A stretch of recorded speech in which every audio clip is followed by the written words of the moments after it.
నువ్వే ఏది కోరి మా గొల్లకులంలో పుట్టావు కదా, అది నువ్వే మాకు పుణ్యము అంటున్నప్ప పడిపోయాడు కృష్ణయ్య. అయ్యో నేను ఎలా మాట్లాడినా మీరు దాని నుంచి తప్పించుకుంటున్నారే, ఎంత చాతుర్యం కలిగిన వారు మీరు, ఎంత మాట చాతుర్యం ఉన్నది అంటూ కృష్ణయ్య లోపల లోపల బాగా పొంగిపోతూ ఆనందపడిపోతూ ఉన్నాడు. ఏంటి అసలైన పుణ్యం నేనేనా మీకు? కృష్ణం ధర్మం సనాతన రామో విగ్రహవాన్ ధర్మ, ధర్మమే రాముడు, ధర్మమే కృష్ణుడు. రాముడు ఆచరించింది మనం ఆచరించాలి, కృష్ణయ్య చెప్పిందే మనం ఆచరించాలి. కనుక అసలైన ధర్మము అసలైన పుణ్యము ఎవరు అంటే పరమాత్మ నారాయణుడు. యాముడయ్యో పురైగొన్న విన్నాద గోవింద. ఇవన్నీ పక్షుల నామం ఏమిటి? గోవింద అని నామ సంకీర్తన చేస్తుంది గోదాదేవి. మేమేమో కొరత కలిగిన వాళ్ళం, అజ్ఞానులం. నీవేమో పురైగొన్ను, నువ్వు ఏ కొరత లేని వాడివి, మాకు అజ్ఞానాన్ని తొలగింపజేసేవాడివి, మమ్మల్ని రక్షించేవాడు ఓ గోవింద అంటున్నారు. గోకులంలో రాళ్ల వర్షం ఇంద్రుడు కురిపించినప్పుడు గోపికలు గొల్లలు యాదవులు అడిగారా కృష్ణ మమ్మల్ని రక్షించు అని? ఎవరు అడగకుండానే రక్షించాడు కృష్ణ పరమాత్మ గోవర్ధనగిరి పర్వతాన్ని ఎత్తి. రామాయణంలో భరతుడు దేనికి పట్టాభిషేకం చేశాడు? పాదుకలకి. పాదుకలనే సింహాసనం మీద వేంచేపు చేశాడు. రాముడితో మాట్లాడవలసిన మాటలన్నీ కూడా పాదుకలకే చెప్పుకున్నాడట భరతుడు. అందరూ వదిలేశారు అయోధ్య ప్రవాసుని, అయోధ్యను. రాముడా వనవాసానికి వచ్చేశాడు, దశరథుడా స్వర్గస్థుడైనాడు. మరి సీతమ్మ రామయ్య విడిచిపెట్టి ఉండలేను అని సీతమ్మ కూడా అయోధ్యకు వచ్చేసింది. శత్రుఘ్నుడా చెప్పాల్సిన అవసరమే లేదు, భరత దాసుడు. కనుక అందరూ వదిలేశారట అయోధ్యని. అప్పుడు పాదుకలు అనుకున్నాయట, ఎవరు వదిలినా అయోధ్యను నేను వదలకూడదు అని. పాదుకలు అంటే ఎవరు? స్వామి పాదాలు. పరమాత్మ వదిలిపెట్టిన ఆయన పాదాలు మాత్రము మనల్ని విడిచిపెట్టబడ. కనుక భరతుడు పాదుకలతోనే పట్టాభిషేకం చేశాడు, పాదుకలతోనే రాజ్యాన్ని పరిపాలించాడు. రాముడు పరిపాలించిన రాజ్యం కంటే కూడా రాముడు పాదుకలతో పరిపాలించిన రాజ్యానికి సంపద బాగా వచ్చిందట. కనుక రాముడు పాదాలు తిరువడిగా అంత రక్షకము మనందరికీ కూడా. అభిషేకం రామావతారంలో పాదులకు పట్టాభిషేకం అయితే కృష్ణావతారంలో గోవర్ధనగిరి ధరించాడు కదా చేతుతో. ఆ గోవర్ధనగిరిని పట్టుకోవడమే కృష్ణ యొక్క చేతులకు పట్టాభిషేకం. కనుక ఓ గోవింద, ఆనాడు అడగకుండానే గొర్రెల్ని రక్షించావు, మమ్మల్ని రక్షించవా? మాకు ఏ గతి లేకన్నా నువ్వే మాకు గతి అని ప్రార్థిస్తున్నారు.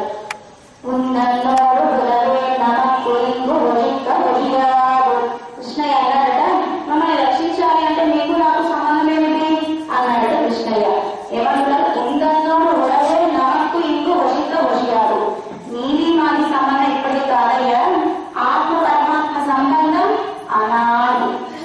ఈ లోకంలో మనకు పిల్లలు అయినారు అంటే ఈ శరీరం ఉన్నప్పుడే, మనకు తల్లి అయ్యింది అంటే ఈ శరీరం ఉన్నప్పుడే. తర్వాత జన్మలో ఎవరికి వారే మళ్ళీ ఈ పిల్లలే మనకు పిల్లలుగా పుడతారని లేవు, ఈ భర్తే మనకు మళ్ళీ భర్తగా వస్తాడన్న గ్యారంటీ లేదు, ఈ తండ్రికే మనం పుడతామన్న గ్యారంటీ లేదు. కనుక ఏ జన్మకి ఆ జన్మే. కానీ నీకు మాకు అటువంటి బంధం కాదు కృష్ణ. కనుక నీకు నాకు నువ్వు రక్షకుడివైతే మేము రక్షించబడేవాడు, నువ్వు తండ్రివైతే మేము బిడ్డలు, నువ్వు భర్తవైతే మేమందరము కూడా భార్యలు, నువ్వు పరమాత్మ స్వామివైతే మేము దాసులం, నువ్వు ఆధారమైతే నీ మీద ఆధారపడేవాళ్ళం మేమందరం కూడా, మమ్మల్ని అందరినీ నువ్వు అనుభవించేవాడు. కనుక నీకు మాకు 9 రకాల బంధాలు ఉన్నాయి కృష్ణ. ఈ సంబంధం నువ్వు పోగొట్టుకోవాలన్నా పోగొట్టుకోవడం కుదరదు, ఈ సంబంధం మేము పోగొట్టుకోవాలన్నా పోగొట్టుకోవడం కుదరదు. లోకంలో అన్నదమ్ములకు కొట్టినట్లయినాయే అనుకోండి, వాళ్ళింటికి వీళ్ళు రారు, వీళ్ళింటికి వాళ్ళు ఫోన్లు ఉండవు. కానీ నీది నాది బంధం అటువంటిది కాదు. మేము పోగొట్టుకోవాలన్నా పోనది, నువ్వు పోగొట్టాలన్నా పోనిది. కనుక నీకు నాకు ఆత్మ పరమాత్మ బంధం ఉందయ్యా, 9 రకాల సంబంధాలు ఉన్నాయి అంటున్నారు గోదావరి గోష్ఠి కృష్ణ పరమాత్మతో. அறியாத பிள்ளை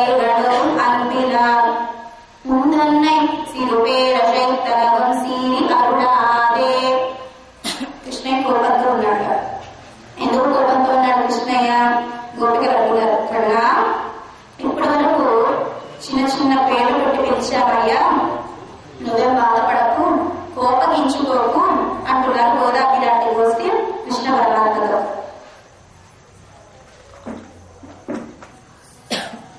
చిన్న పేర్లంటే ఏంటి, చిన్ని నామాలంటే ఏమిటి? మొదటి పాత్రలో ఏ నామ సంకీర్తన చేసింది గోదాదేవి? నారాయణ. ఇది చిన్న నామం అంట విలువాడికి. రెండో పాత్రలో క్షీరాబ్ధినాథ, ఇది చిన్న నామం అంట. అంటే పరమాత్మకు ఎటువంటి నామాలంటే ఇష్టము?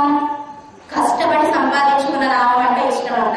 ఓ గోవర్ధన గిరిధారి అంటే ఇష్టం అంట. కొండనెత్తాడు కదా, ఓ గోవింద గోపికని రక్షించిన వాడా, గోవుని కాచేవాడా అంటే ఇష్టం అంట. పెద్ద నామం గోవింద అంట. ఓ దామోదర యశోదమ్మకు రోటికి కట్టుబడినవాడా అంటే ఇష్టం అంట. ఓ కేశవ బ్రహ్మ రుద్రాదులను రక్షించిన వాడా అంటే ఇష్టం అంట. నారాయణ అంటే అంతటా పరమాత్మ వ్యాపించి ఉన్నాడు, ఆ నామం అంటే ఇష్టం ఉండదట. గోవింద అంటే ఇష్టం అంట. దామోదర అంటే ఇష్టం అంట. ఓ లక్ష్మి భర్త అంటే ఇష్టం అంట. కనుక మన గోదాదేవి ఏమంటుంది, ఇదివరకు ఏదో చిన్న చిన్న పేర్లతో పిలిచేవయ్యా నేను, కానీ ఇప్పుడు నీకు ఇష్టమైన నామ సంకీర్తన గోవింద నామ సంకీర్తన చేస్తున్నాము. ముందున్న ఈ సిరుపేద శక్తులకు సీరి అరుడాలి.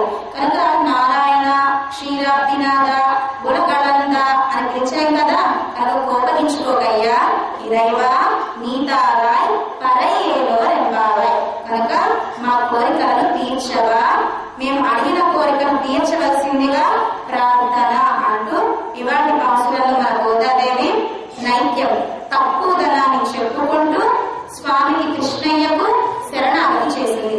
మా దగ్గర కర్మయోగం, జ్ఞానయోగం, భక్తి యోగము ఏది లేదయ్యా, అసలైన పుణ్యము నువ్వే మాకు అని ప్రార్థించి ఏ నామ సంకీర్తన చేసింది?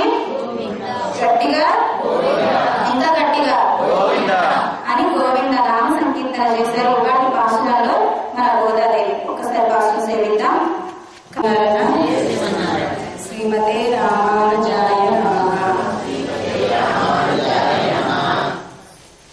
ముండో వైదాసి విశాలతో కోరుడాన్, ముండో సడగో పట్కో కోరువర్, ముండో విరువాన్ జిక్కో తెంగోలై కొండో వరువాన్ నిల్వొక్కొంగో యోనిత్యమచ్యుత పరాంజయుగ్మరుగ్మ మ్యామోహతస్తవితరాణి తృణాయ మేనే అస్మద్గురోర్ భగవతోస్య దయైక సింధో రామానుజస్య చరణం శరణం ప్రపద్యే.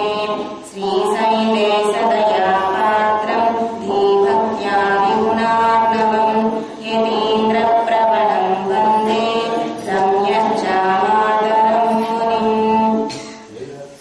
నీలాతుంగస్తనగిరితటీ సుప్తముద్బోధ్య కృష్ణం పానాద్యం స్వం శృతిశతశిర సిద్ధమధ్యాపయంతి స్వోచ్ఛిష్టాయాం స్రజనిగలితం యా ఫలాప్లుప్య పుంక్తే గోనాథస్యై నమః భూయ ఏవాస్తు భూయః.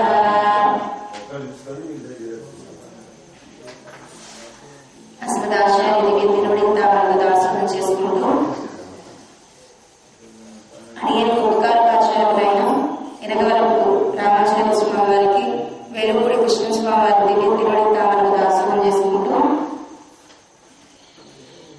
ఆడవారి ఎవరు మన పెరిగి రామరాజు గారి దివ్య తిరువడిందాలను దర్శనం చేసుకుంటూ మన అయ్యగారి దివ్య తిరువడిందాలను దర్శనం చేసుకుంటూ భాగవత గోష్ఠిని సేవించుకుంటూ వాటి ఎన్నో పాసురం 29వ పాసురం. మన గోదాదేవి ఈ తిరుప్పావళి 30 పాసురాలలో శరణాగతి, నామ సంకీర్తన, పుష్ప సేవ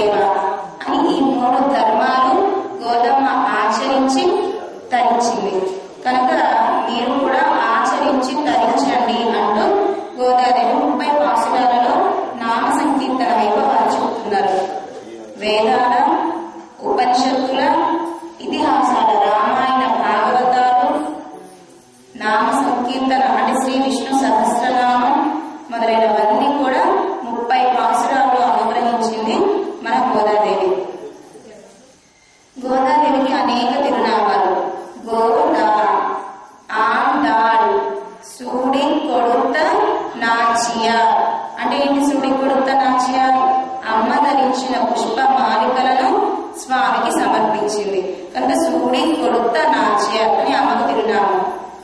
శైషాదేవి అని ఇంకో నామం అమ్మకి. విష్ణు చిత్త ప్రియ అని ఇంకో నామం మన గోదాదేవికి. ఇలా అనేక తిరునామాలు కలిగి ఉన్నది మన సుడి కొడుత నాచ్యార్. ఇవాళ రోజున ఎలా ఏం చేస్తుంది మన అమ్మ? కన్నబిరాన్ని పక్కన వేయించేస్తున్నది కదా. వేణుగోపాలుడి చేతులను చూసారా ఎలా ఉన్నాయి?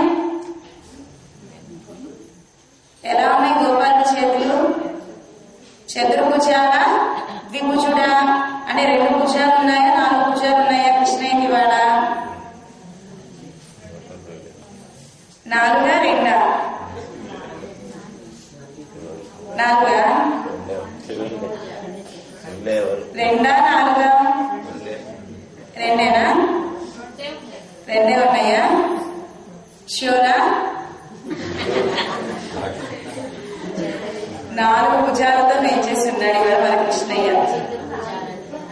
కాదు, అమ్మవారి భుజాలతో కాదు. పరమాత్మకే మన వేణుగోపాలుడికే 4 శ్రీహస్తాలు ఉన్నాయి. తర్వాత చూదురు గారు అందరూ కూడా.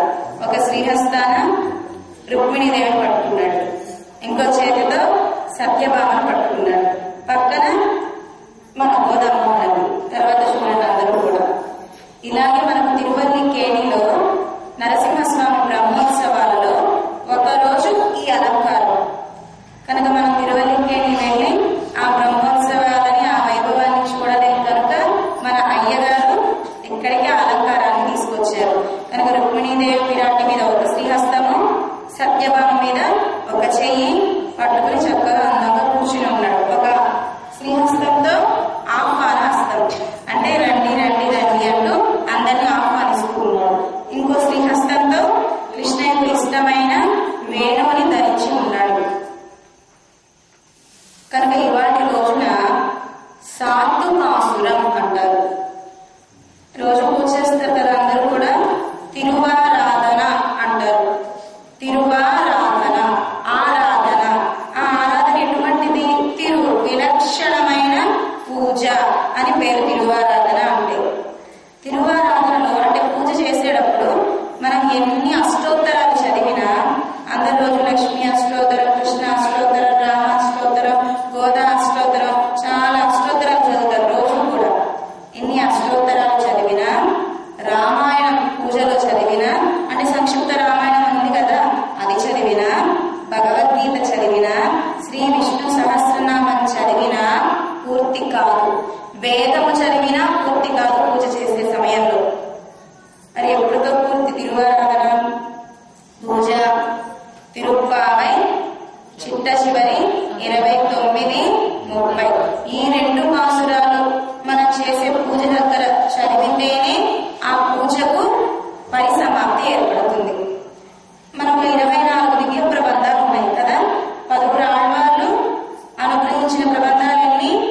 24. ఈ 24 రోజు చదువుతున్నారా? లేదు. గోదమ్మ అనుగ్రహించిన 30 పాసురాలు మాత్రము నిత్యము తిరువారాధనలో సేవించే తీరాలి. కృష్ణయ్యను లేపడానికి తిరుపల్లి ఎరుచి. ఎందుకు లేవడం కృష్ణయ్యను? స్వామి మా గోదమ్మ అనుగ్రహించిన తిరుప్పావై చదువుతున్నామయ్యా, వినవయ్యా అని పెరుమాళ్ళని మీరు కొలపాలట. కనుక ఏం చేసినా తిరుప్పావై కోసమే. అంటే పెరుమాళ్ళకి తిరుప్పావై 30 పాసురాలంటే అంత ఇష్టం. ఇంకా ఎవరికి ఇష్టం? మన రామానుజుల వారు భిక్షాటన చేసేటప్పుడు కూడా రామాయణం 18 సార్లు విన్నారు రామానుజుల వారు. ఎక్కడికి వెళ్ళి? రామానుజుల వారి యొక్క మేనమామైన పెరియ తిరుమల నంబి. ఇప్పటికీ కూడా తిరుమల కొండ మీద పూజల ఉత్సవం జరుగుతుంది కదా రోజు.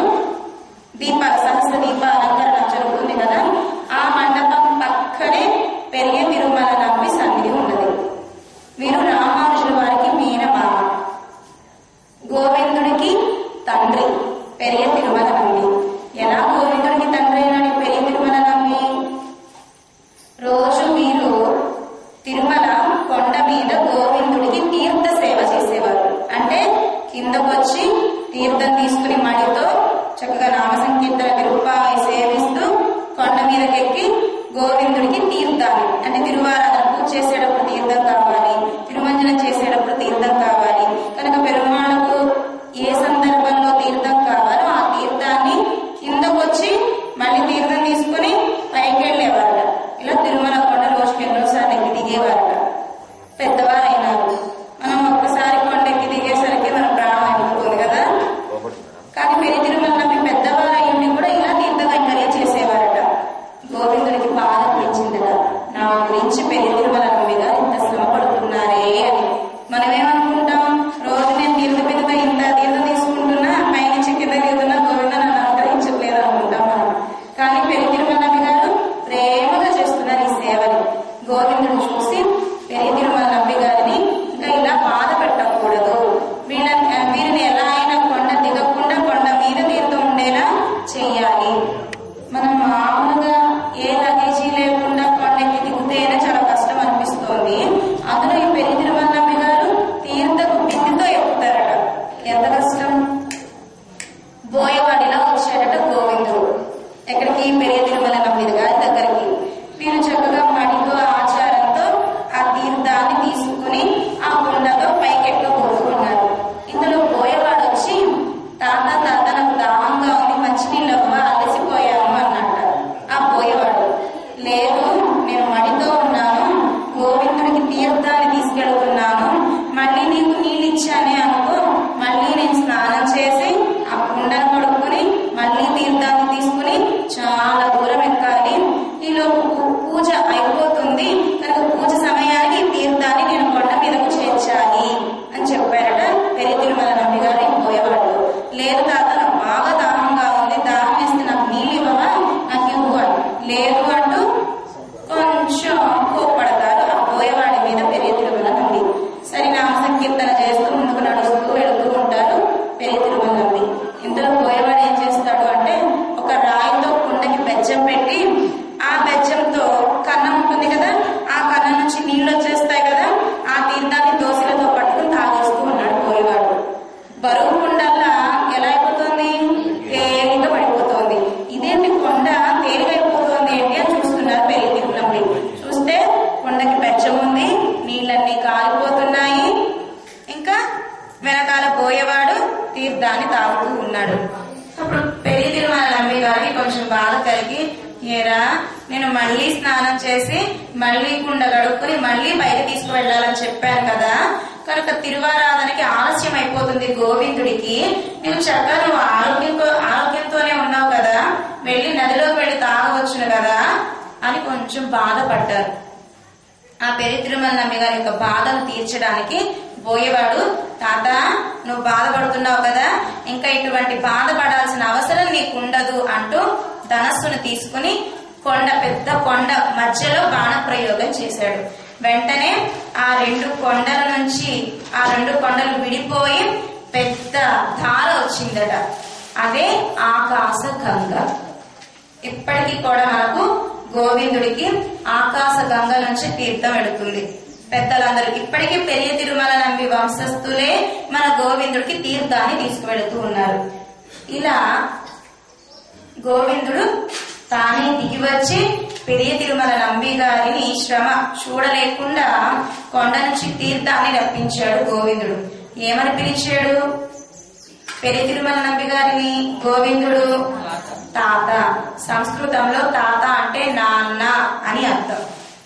కనుక నాన్న అని పిలిచాడు గోవిందుడు పెరియ తిరుమల నమ్మి గారిని. కనుక మనం చేసే సేవను స్వీకరిస్తాడు. చిన్న పుష్పం ప్రేమతో తెచ్చినా కూడా స్వీకరిస్తాడు. పెద్ద మాల ప్రేమతో తెచ్చినా స్వీకరిస్తాడు. వాళ్ళని ఒకలాగా, అంటే పెద్ద గజమాలను తెచ్చిన వాళ్ళని ఒకలాగా, చిన్ని పుష్పం తెచ్చిన వాళ్ళని ఒకలాగా చూడడు పరమాత్మ. అందరినీ ఒకేలా చూస్తాడు. కనుక మన రామానుజుల వారు నిత్యము ఆ తిరుమలకు వెళ్లి అక్కడ వాళ్ళ మావయ్య గారైన పెరియ తిరుమల నమ్మి గారి దగ్గర ఎన్నిసార్లు విన్నారు రామాయణాన్ని? 18 సార్లు విన్నారు రామాయణాన్ని. అయ్యో ఎప్పుడు రామాయణమేనా అండి, ఒక్కసారి వింటే బాబోయ్ అనిపిస్తుంది. అదే ఎన్నిసార్లు విన్నారు? 18 సార్లు ఎలా వినగలిగారు? చెప్పిన అర్థం చెప్పకుండా చెప్పేవారట పెరియ తిరుమల నమ్మి గారు రామానుజుల వారికి. అంటే రామానుజుల వారికి రామాయణం అంటే అంత ఇష్టం కనుక రామాయణంతో ఆరాధన చేయవచ్చును కదా, లేదు. తిరుప్పావై పాసురాలతోనే తిరువారాధన చేసేవారు రామానుజుల వారు. చిట్ట చివరి మనము పెరుమాళకి అంటే మనం తిరువారాధన చేసినాక పెరుమాళకి అంటే దేవుళ్ళకి నివేదన చూపిస్తాం కదా, అవ్వగానే ఒక్కసారి హారతి ఇచ్చి ఈ 2 పాసురాలు 29వ పాసురం 30వ పాసురం సేవించే తీరాలి. ఈ 2 పాసురాలతోనే ఆ పూజా క్రమం పరిసమాప్తి అవుతుంది. కనుక ఇవాటి రోజున 29వ పాసురాన్ని తెలుసుకుందాం. ఒకసారి ముందు నుంచి గోదమ్మ మొదటి 5 పాసురాలలో మొదటి పాసురంలో మాసాన్ని మార్గశీర్ష మాసాన్ని కొనియాడారు. 2వ పాసురంలో నియమాలను ఎవరెవరు ఈ వ్రతాన్ని చెయ్యాలో ఎటువంటి నియమాలతో చెయ్యాలో 2వ పాసురంలో చెప్పారు. 3వ పాసురంలో ఎవరైతే ఈ వ్రతాన్ని ఆచరిస్తారో వారికి ఎటువంటి ఫలం లభిస్తుందో చెప్పారు.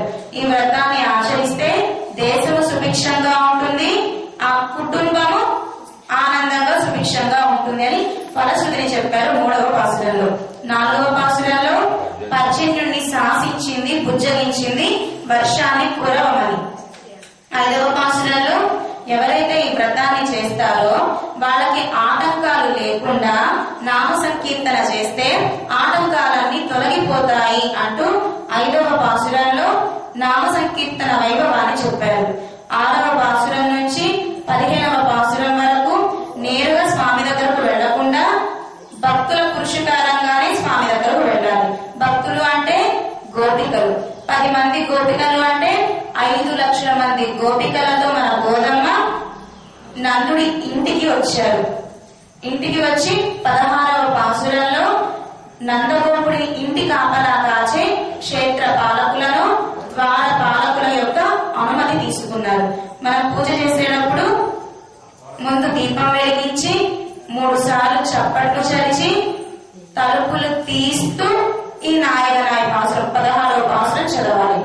ఇక 17వ పాసురంలో నందగోపుడిని, యశోదమ్మను, బలరాముని మేల్కొలిపారు.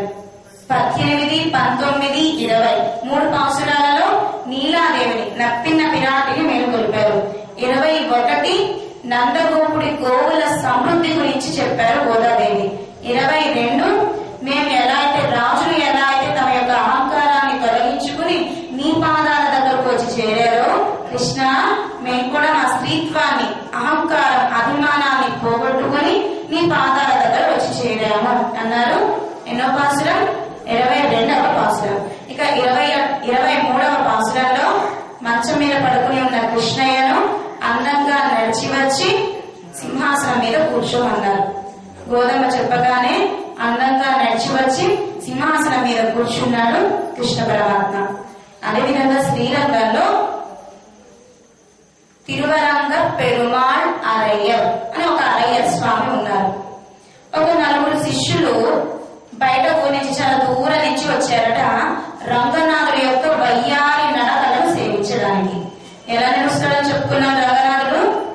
సింహం వలె, పులి వలె, ఏనుగు వలె, వృషభం ఎద్దు వలె, పాము వలె, హంస వలె ఇలా అందంగా నడుస్తాడు శ్రీరంగంలో ఉండే రంగనాథుడు.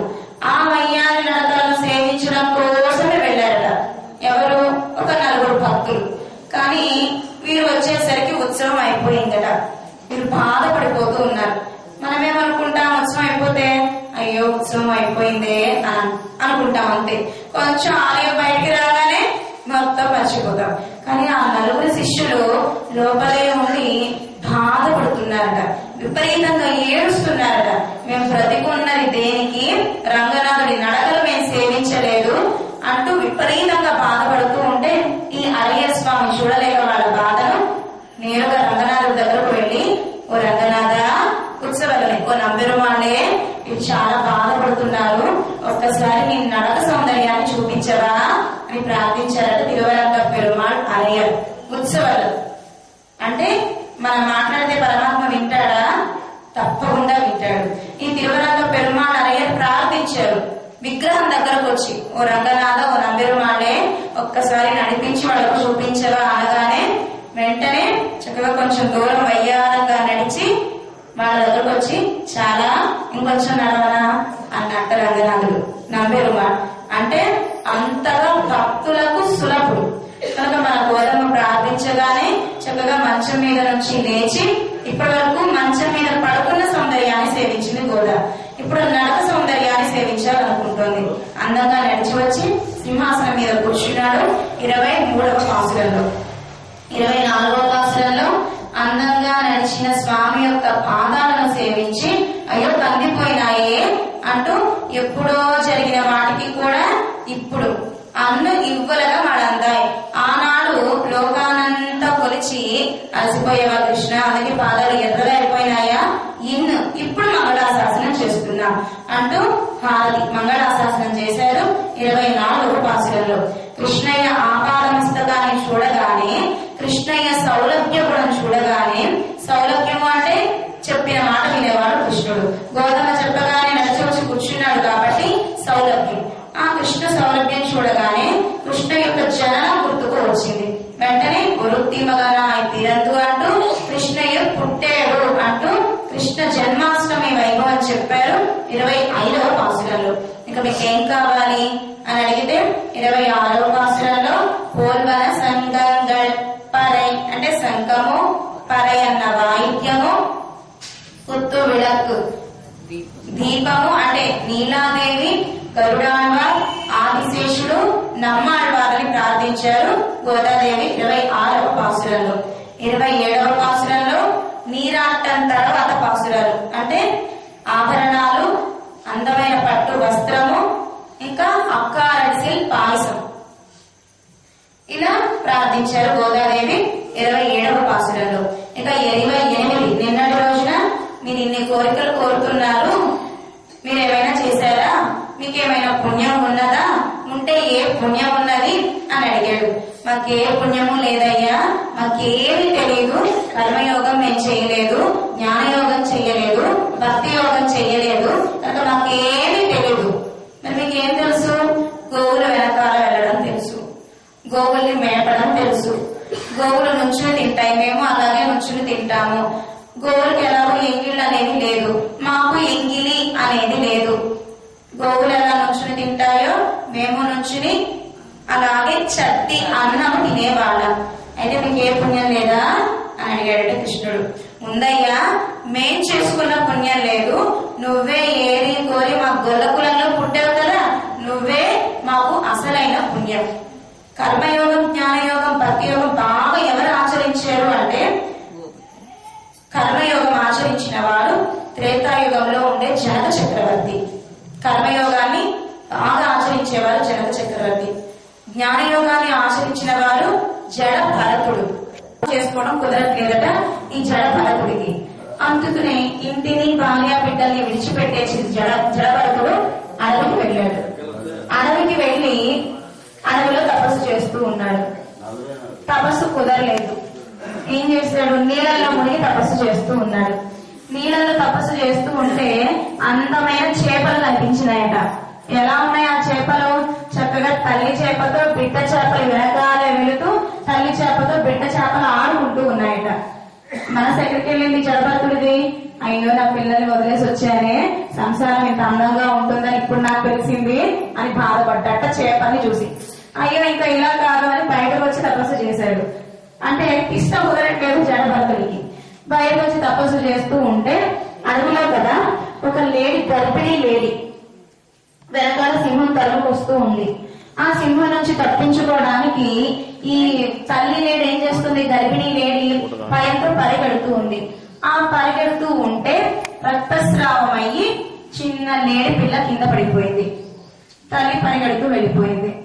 ఇప్పుడు ఈ మనసు జడభరతుడి మనసు ఎవరి మీద పడింది? చిన్న లేడీ పిల్ల మీద. అయ్యో పాపం, తల్లి లేదు, పాలు ఎవరు పడతారు, ఎవరు పోషిస్తారు, ఆలన పాలన ఎవరు చూస్తారు అని దేన్నైతే విడిచిపెట్టేసి వచ్చేసాడో అదే చుట్టుకుంది జడభరతుడికి.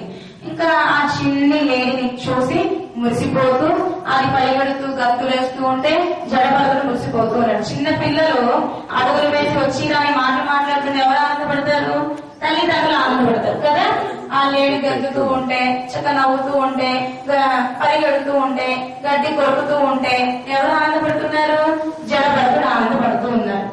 దేన్ని వదులుదాము అని వచ్చాడో అదే బాగా పట్టుకుంది కనుక పాసం ఎక్కువైపోయింది లేడి మీద. ఎంతవరకు పెరిగింది అంటే ఆ ప్రేమ, ఆ లేడీ ఎక్కడికైనా బయటకు వెళ్ళింది అనుకోండి కనిపించకుండా తహతహలాడిపోయేవాడట. అమ్మో ఎక్కడికి వెళ్ళిపోయిందో, ఏ సింహం తినేస్తుందో, మళ్ళీ తిరిగి వస్తుందో రాదో, దారి ఆ లేడీ చనిపోయిందని జడభరతుడు కూడా బాధపడి ప్రాణత్యాగం చేశాడు, ప్రాణాన్ని విడిచిపెట్టాడు. తర్వాత జన్మ ఎలా పుట్టాడో తెలిసిన? లేడీగా పుట్టాడట, మనిషిగా పుట్టలేదు. లేడీ విషయంలో విపరీతమైన పాసం, ప్రేమను పెంచుకోవడం వల్ల, ఆ లేడీని తలుచుకుంటూ చనిపోవడం వల్ల తర్వాత జన్మలో లేడీగా పుట్టాడట. కనుక జ్ఞానయోగం ఎంత కష్టమైనది అంటే, ఒక పట్టాన్ని తిష్ట కుదరదు. ఒకవేళ తిష్ట కుదిరితే మనసు సహకరించదు, ఇంద్రియాలు సహకరించినాయి అనుకోండి, ఆరోగ్యంగా ఉన్నామే అనుకోండి, కోయిలకి రావాలనిపించదు, ఎక్కడికైనా బయటకు వెళ్ళాలనిపిస్తుంది, ఇంట్లో ముచ్చట్లు పెట్టుకోవాలనిపిస్తుంది. అదే మనసు బాగుండి శరీరం బాగోదు. మనసు బాగుంది, కోయిలకి వెళ్ళాలనిపిస్తుంది, కానీ ఇంద్రియాలు సహకరించట్లా. ఏ నొప్పి వస్తుంది, ఏ కాళ్ళ నొప్పిలో వస్తాయి, ఏదో వస్తుంది శరీరానికి. అంటే మనసు బాగుంటే శరీరం బాగోదు, శరీరం బాగుంటే మనసు బాగోదు, రెండు బాగుంటే ఆలయానికి రావాలనిపించదు. కనుక జ్ఞానయోగం ఇంత కష్టమైనది. భక్తి యోగం ఎవరు బాగా ఆచరించారు? ప్రహ్లాదుడు ఆచరించాడు భక్తి యోగాన్ని. విషం పాలు పెట్టిన స్వామి యొక్క నామ సంకీర్తన చేసి ఆ పాలనే పుచ్చుకున్నాడు. అగ్నిలో దూకేస్తున్న అగ్నిలోనూ పరమాత్మనే చూశాడు. కనుక భక్తి యోగాన్ని ఆచరించిన వాడు ఎవరు అంటే ప్రహ్లాదుడు. కర్మయోగం జగత చక్రవర్తి, జ్ఞానయోగం జడభరతుడు, భక్తి యోగం ప్రహ్లాదుడు. కనుక మన గోదమ్మ అడుగుతున్నాడు కృష్ణయ్య, మీకు ఏమైనా కర్మయోగం ఉందా, జ్ఞానయోగం ఉందా, భక్తి యోగం ఉందా? మాకు ఏ యోగమే లేదయ్యా, నువ్వే మాకు అసలైన పుణ్యము అని గోవిందనామ సంకీర్తన చేశారు 28వ పాసురంలో. ఇక 29వ పాసురం ఘట్టం చివరకు వచ్చింది. ఇవాటి పాసురంలో ఫలశ్రుతి. ఇప్పటి వరకు మాకు పరయన్న వాయిద్యం కావాలి, పరయన్న వాయిద్యం కావాలి, అసలైన విషయం చెప్పలేదు. ఎందుకు ఈ వ్రతం చేస్తూ ఉన్నారు? ముందే అసలైన విషయం చెప్తే ఏం చేస్తాడు స్వామి? మనం ఒకటి అడిగితే వేరేది ఇస్తాడట. అలా ఎవరికైనా ఇచ్చాడా? భరతుడికి ఇచ్చాడు. త్రేతాయుగంలో రాముడి తమ్ముడైన భరతుడికి. భరతుడు అందరితో వచ్చాడు. దేనికి వచ్చాడు? రాముడిని తీసుకువెళదామని వచ్చాడు. కానీ వెళ్ళగానే, అన్నా నువ్వు లేని అయోధ్య సరిగ్గా లేదయ్యా, నువ్వే రాజువి, నీకే పట్టాభిషేకము, నువ్వే సింహాసనం మీద కూర్చోవాలి, వెళ్ళగానే అడిగాడట పాపం భరతుడు. కానీ ఏమిచ్చాడు? నాకు రావడం కుదరదు భరత అంటూ పాల్గొనని ఇచ్చాడు. కనుక ఒకటి అడిగితే వేరేది ఇచ్చేవాడు పరమాత్మ. పరమాత్మ విషయం బాగా తెలిసి మన గోదాదేవి మొదటి నుంచి అడగట్లా. మేము చివరికి చెప్తాం అంటున్నారు కదా, ఆ చివరి పాసురం వచ్చింది. ఇవాటి పాసురంలో మాకేం కావాలో కృష్ణ వినవయ్యా అంటూ ఇవాళ రోజున 29వ పాసురంలో చెప్తున్నారు గోదా గోష్ఠి పాసుర సేవిక. సిక్తుం సిరుకాలే వందున్నై సేవితు పొత్తామరై అడియే పోతుం பொருள் கேடாய் பெத்தம்மே துண்ணம் குலத்தில் இறந்தோ நீ தேவல் எங்களை கொள்ளாமல் போகாதோ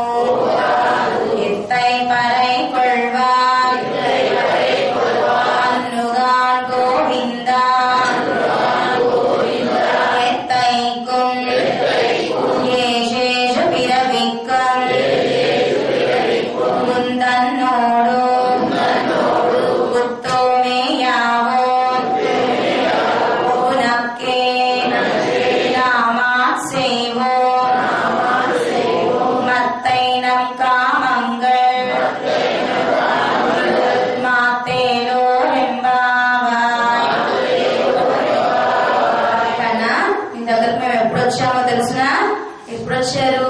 సిత్తుం సిరుకాలే, కాలే సిరుకాలే, సిత్తుం సిరుకాలే. కాలే అంటే సమయం. ఏ సమయము? 6:30, 7 గంటలకు కాదు. అప్పుడు లేచి వచ్చిన వాళ్ళం కాదు. 7, 7:30, 8, 8:30, 9ంటికి లేచామే అనుకోండి, రజోగుణం తమోగుణం బాగా ఉన్నట్లట. కనుక మేము అప్పుడు లేచి రాలేదే అని దగ్గరకు. కొన్ని సిరుకాలే వచ్చారా? కాదు కాదు. అంటే 5:30, 6 ఆ సమయంలో కూడా మేము రాలేదయ్యా నీ దగ్గరకు. సిత్తుం సిరుకాలే అంటే 3:30, 4 గంటలకు ఆ సమయంలో నీ దగ్గరకు వచ్చాం కృష్ణ. పైనుంచి మంచు వర్షము, కిందంతా పాలబురద. ఇలా నీ దగ్గరకు ఎలా వచ్చామో తెలిసిన? నామ సంకీర్తన చేస్తూ వచ్చాము. సిత్తుం సిరుకాలే వందు, మేమే నీ దగ్గరకు వచ్చాం. నువ్వు మా దగ్గరికి రావాల్సి ఉండగా రాసక్రీడ సమయంలో ఎవరెవరి దగ్గరకు వస్తారు? నువ్వే మా దగ్గరకు వచ్చేవాడి. రాసక్రీడ అంటే చక్కగా 2 గోపికలు, మధ్యలో కృష్ణయ్య, మళ్ళీ 2 కృష్ణులు, మధ్యలో గోపిక. ఇలా పరమాత్మ ప్రతి గోపిక పక్కన ఉండేవాడట. అర్థమవుతుందా? ఒక గోపిక దగ్గరే ఉండేవాడు కాదు కృష్ణయ్య. ఎంతమంది గోపికలు అయితే ఉన్నారో ప్రతి గోపిక పక్కన కృష్ణయ్య అనేక అవతారాలెత్తి ప్రతి గోపికలో ఆనంద పెట్టేవాడట. కనుక బంధు రాసక్రీడ సమయంలో నువ్వే మా దగ్గరకు వస్తావు. కానీ ఈ సమయంలో మేమందరం కూడి మేమే నీ దగ్గరకు వచ్చాం. ఉన్నై సేవిత్, ఎందుకు వచ్చామో తెలిసిన? అక్కర్లేని కోరికలు కోరడం కోసం కాదు నీ దగ్గరకు వచ్చింది. నిన్ను సేవించడానికి వచ్చాం. నీ ఆపాద మస్తకాన్ని సేవించడానికి వచ్చాం. నీ పాదాలను సేవించడానికి వచ్చాం అంటోంది గోదా. ఉన్ పొత్తామరై అడియే పోత్తం పొరుల్ కేళాయ్. ఉన్ పొత్తామరై అడియే, నీ పాదాలను సేవించడానికి వచ్చాం. మన కులశేఖర ఆళ్వారు తాడుకు తడాయే ఉన్సరనల్లాన్సరనిల్లై. మనందరికీ ఎవరు రక్షకము అంటే స్వామి పాదాలే మనకు రక్షకం. ఉదాహరణ, తల్లికి ఎన్ని అవయవాలున్నా బిడ్డ ఎక్కడ ఉంటుంది? పాలిచ్చే స్తన్యం దగ్గరికే వస్తుంది. అదేవిధంగా పరమాత్మకు ఎన్ని అవయవాలున్నా కూడా మనకు రక్షకం స్వామి యొక్క పాదాలే. పరమాత్మ తల్లి అయితే మనందరము కూడా బిడ్డలు. కనుక మనందరికీ శరణం స్వామి యొక్క పాదాలు. కనుక ఉన్ పొత్తామరై అడియే పోత్తం. కనుక అటువంటి నీ పాదాల దగ్గరకు హారతి మంగళాశాసనం చేయడానికి వచ్చామయ్యా. వేరే కోరికల కోసం నీ దగ్గరకు రాలేదు. గోవిందుడి దగ్గరికి ఇంతమంది ఎందుకు వెళుతున్నారు? తిరుమల గోవిందుడి దగ్గరికి అందరూ అంతేనా సేవించడానికి వెళుతున్నారా? అస్సలు పాపం గోవిందుడికి సమయమే ఉండట్లేదు. ఉన్న ఒక్క ఏకాంత సేవ రాత్రి పూట 1 అరగంట మాత్రమే ఉంటుంది. ఆ అరగంటలో కూడా పాపం ఫ్రీగా ఉండడట, విశ్రాంతి తీసుకోడట. ఆ అరగంట సమయంలో నిత్య సూర్యులు, అనంత గరుడ, విశ్వక్సేనాథులు మొదలైన వాళ్ళందరూ వచ్చి స్వామి పాదాలకు పుష్ప సేవ చేస్తారట. ఎప్పుడు? ఆ అరగంట సమయంలో. అంటే 24 గంటలు గోవిందుడు చాలా బిజీగా ఉంటాడు. ఆ అరగంట సేపు నిత్యులు వస్తారు కదా, లౌకిక కోరికలు కోరడం కోసం కాదు, స్వామికి మంగళం పాడడానికి. కానీ మిగతా సమయాల్లో వచ్చే వాళ్ళందరూ ఎటువంటి వాళ్ళు? అందరూ అని చెప్పను, కొంతమంది. ఎటువంటి వాళ్ళు అంటే లిస్ట్, పెద్ద లిస్ట్, కోరికలు కోరడం కోసమే వస్తారు. కనుక కలియుగ ప్రత్యక్ష దైవం కాబట్టి ఓన్లే వీళ్ళు ఎవరెవరో దగ్గరికి వెళ్లకుండా, ఎక్కడెక్కడికో వెళ్లకుండా నా దగ్గరకే వస్తున్నారు కదా నా పిల్లలు, నన్నే అడుగుతున్నారు కదా నా పిల్లలు అని అందరి కోరికలు తీర్చేవాడు గోవిందుడు. కనుక ఇప్పుడు ఏమంటుంది గోదమ్మ? కనుక నీ దగ్గరకు వేరే వేరే కోరికలు, పెళ్లి అవ్వాలని, పిల్లలు కావాలని, చదువులు రావాలని, జాబ్స్ రావాలని వేరే కోరికల కోసం కాదయ్యా నీ దగ్గరకు వచ్చేది. నీ పాదాలకు మంగళం పాడటానికే మేము వచ్చాము అంటుంది గోదాదేవి. పొరుల్ కేళాయ్, వినవయ్యా, ఇదే మా అభిప్రాయం. పరమాత్మ లోపల చూస్తాట, బయట చూస్తాట. అంటే మన హృదయం లోపల ఉన్నాడు కదా స్వామి అంతర్యామిగా. కనుక మన హృదయం లోపల చూస్తాట, బయట చూస్తాట. మన హృదయంలో నాకు నీ మీద ప్రేమ లేదు అని మనసులో అనుకుని నాలుక చివర స్వామి నువ్వంటే నాకు ఇష్టం అంటే ఖచ్చితంగా రక్షించే తీరుతాడట. కొన్ని హృదయంలో లేకపోయినా నాలుగు చివరైనా నా మీద ప్రేమ ఉంది కదా అని శిక్షించేటప్పుడు అంటే చంపేటప్పుడు లోపలంతా చూస్తాడట. ఉదాహరణ సింగ పెరుమాళ్. నరసింహస్వామి హిరణ్యకశిపుడి యొక్క పేగులన్నీ బయటకు తీసి మెడలో వేసుకుంటాడు. మెడలో ఎందుకు వేసుకున్నాడు పేగులు? ఇంత కోపం ఉందా హిరణ్యకశిపుడి మీద? ఎవరికి ఇంత కోపం ఉంది? అమ్మకు ఉందట. ఏమంటూ ఉంటుందట, ప్రహ్లాదుడికి బాధలు పెడుతూ ఉంటే హిరణ్యకశిపుడు, స్వామి మీకు వీర్యం లేదా, ధైర్యం లేదా, పరాక్రమం లేదా? మన ప్రహ్లాదుడిని హిరణ్యకశిపుడు అంత బాధలు పెడుతూ ఉంటే మీరేంటి చూస్తూ కూర్చుంటారు? పరాక్రమం లేదా మీకు? భుజాలు ఉన్నాయి కదా, శంకు చక్రాలు ఉన్నాయి కదా, చక్ర ప్రయోగం చేసి హిరణ్యకశిపుడిని సంహరించి ప్రహ్లాదుని రక్షించండి అని చెప్తుందట అమ్మ. కానీ పరమాత్మ ఎదురు చూస్తూ ఉంటాడట. హిరణ్యకశిపుడు మారతాడేమో. మామూలుగానే పరమాత్మకి కోపము, అమ్మ అందరినీ రక్షిస్తూ ఉంటుంది. అటువంటి అమ్మకి కోపం వచ్చింది అంటే హిరణ్యకశిపుడి మీద, అంత దుష్టుడు ప్రహ్లాదుని అంత కన్న బిడ్డని అంత బాధ పెడుతూ ఉన్నాడు. కనుక అమ్మ అంటున్న మాటలు హిరణ్యకశిపుడిని చీల్చేటప్పుడు ఏం చేశాడు స్వామి? లోపలంతా చూశాడట, కెలికాడట. ఎందుకని? నా మీద కొంచెమైన ప్రేమ ఉందేమో అని. కానీ రవ్వంతో కూడా ప్రేమ లేదట హిరణ్యకశిపుడి హృదయంలో. ఇక పేగులన్నీ తీసి మెడలో వేసుకున్నాడు. ఎందుకని? వక్షస్థలంలో ఎవరుంటారు? లక్ష్మీదేవి. ఓ లక్ష్మి, చూడు ప్రహ్లాదుని రక్షించడానికి ఇదిగో నా వీరత్వం చూడు అని చూపించడానికి లోపలంతా చూశాడట నరసింహస్వామి. కనుక ప్రేమ నాలుగు చివరి చూస్తాడట. అదే మన హృదయంలో కోపం లేకపోయినా అది ప్రేమ ఉందా లేదా అని మనసులో చూస్తాడట. కనుక మేము లౌకిక కోరికలు కోరడానికి నీ దగ్గరకు రాలేదయ్యా, నీ దగ్గరకు ప్రేమగా వచ్చాము, నీ కోసమే వచ్చాము, నీ పాదాలకు మంగళం పాడడానికే వచ్చాము. ఇదే మా అభిప్రాయం. కేళాయ్ వినవయ్య కృష్ణ అంటోంది మన గోదాదేవి. పెద్దమ్మే తున్న కులతిల్ పిరందు. అయితే మీరు ఏమి పుణ్యము లేనప్పుడు మీ కోరికలన్నీ నేను ఎలా తీరుస్తాను అంటున్నాడు కృష్ణయ్య. మంచి కులంలో పుట్టలేదు, మంచి సేవ అంటే మీ కర్మ అనుష్ఠానాన్ని మీరు ఆచరించలేదు. అటువంటిప్పుడు మీ కోరికలన్నీ నేను ఎలా తీరుస్తాను అన్నట్ట కృష్ణయ్య. అప్పుడు మన గోధుమ చాలా చాతుర్యంగా సమాధానం చెప్తుంది. కృష్ణ, మేము ఎక్కడికి వచ్చాము? వైకుంఠానికి వచ్చి నిన్ను అడిగామా మా కోరికలు తీర్చమని? క్షీరాబ్దికి వచ్చి నిన్ను అడిగామా మా కోరికలు తీర్చమని? త్రేతాయుగంలో రామయ్యను అడిగామా మా కోరికలు తీర్చమని? లేదు. ఏది కోరి మా గొల్లకులంలో నువ్వే పుట్టావు, మా కాపరయుగంలో పుట్టావు, మేముండే సమయంలో పుట్టావు. నువ్వు సామాన్యమైన పిల్లాడివి కాదని మాకు తెలుసు, వైకుంఠనాథుడు అని మాకు తెలుసు. కనుక మా దగ్గరకు వచ్చి మా కృష్ణను కోరుతున్నామయ్యా ఇన్ని కోరికలు కూడా. కనుక మా కోరిక తీర్చాల్సిందే అంటోనే మన గోదాదేవి. పిరందు మా కులంలో పుట్టావు అంటే గొల్ల కులంలో పుట్టావు.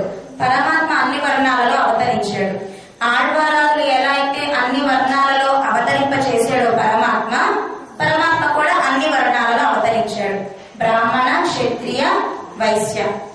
బ్రాహ్మణ కులంలో దత్తాత్రేయుడుగా అవతరించాడు. అంటే ఇప్పుడు దత్తాత్రేయుడు అనుకుంటున్నారే, ఆ దత్తాత్రేయుడు కాదు, వేదం చెప్పిన దత్తాత్రేయుడు ఇంకో వారు ఉన్నారు.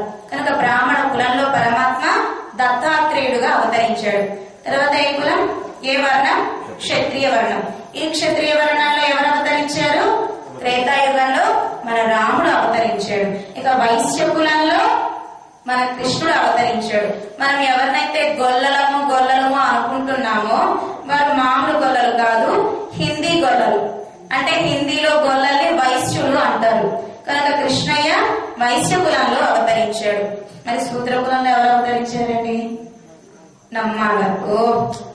పరమాత్మ అంశయే నమ్మాళ్ళని, ఆ నమ్మాళ్ళని శూద్ర కులంలో అవతరించారు. కనుక పరమాత్మ ఇన్ని వర్ణాలలో అవతరించాడు. కనుక నువ్వే ఏది కోరి మా వైశ్య కులంలో పుట్టేవయ్యా కృష్ణ. కనుక వైకుంఠనాథుని మేము అడగట్లేదు, వ్యూహనాథుని అడగట్లేదు, ఎవరిని అడుగుతున్నాం? రాముని అడగట్లేదు, మా కృష్ణయ్యని అడుగుతున్నాం, మా నందగోపుడి కుమారుని అడుగుతున్నాము అంటోంది గోదాదేవి. కుత్తేవల్ ఎంగడై కొళ్ళామల్ పోగాదు. సరే మీకేం కావాలి అన్నట్టు కృష్ణయ్య. మీకే కోరిక తీర్చాలి అంటున్నాడు. సరే పరై అన్న వాయిద్యం ఏదో అడుగుతున్నారు కదా,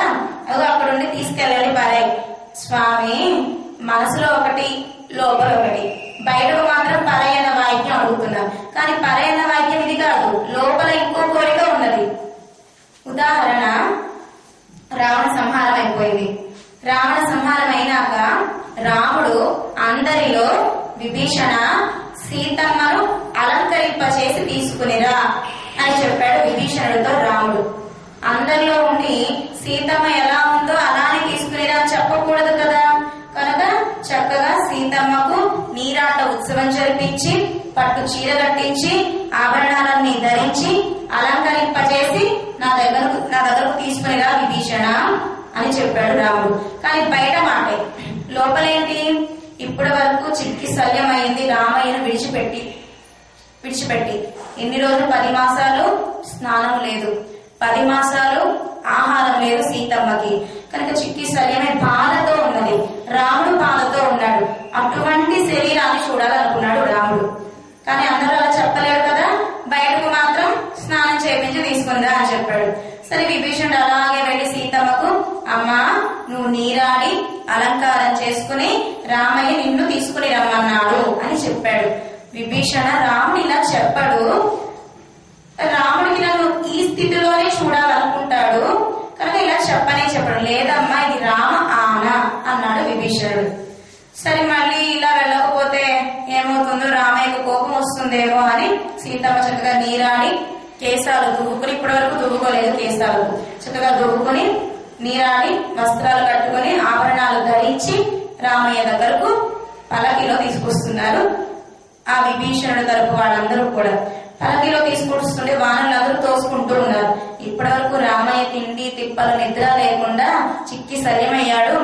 ఎలా ఉంటుంది సీతమ్మ? ఇప్పటి వరకు సీతమ్మను వానరులు చూడలా, హనుమ ఒక్కడే చూశాడు సీతమ్మని. సరే, వానరులందరూ తోసుకుంటూ ఉంటే రామయ్య సీతే పల్లకి దిగి కిందకు నడుచుకునిరా అని రామయ్య ఆజ్ఞ ఇవ్వగా సీతమ్మ పల్లకి దిగి నడుచుకుంటూ వస్తుంది. ఆ అలంకారాన్ని చూడాలనుకున్నాడు కదా. ఇలా స్నానం చేసిన తిరుమేని చూసేసరికి కొంచెం బాధ అనిపించిందిరా. సీత, నా హృదయం నా మనసు నీకు తెలియదా? భార్యాభర్తలు అందరిలో ఉన్నప్పుడు ఒకలా మాట్లాడుకుంటారు, ఏకాంతంలో ఉన్నప్పుడు ఒకలా మాట్లాడుకుంటారు. కనుక నా మనసు నీకు తెలిసిన దానివి కదా, నా మనసును ఎరిగిన దానివి కదా నువ్వు. ఏదో బయట అందరూ ఉన్నారు, అందరూ ఇలా చెప్పకూడదు కాబట్టి స్నానం చేసి రమ్మని చెప్పాను. నా హృదయం నీకు తెలియదా అని బాధపడ్డాడట రాముడు. కనుక బయట ఒక మనస్సు, బయటకు ఒక మాట, లోపల ఒక కోరిక. ఇప్పటి వరకు పరై అన్న వాయిద్యం చెప్పారంతే. కానీ అసలైన కోరిక ఏమిటి?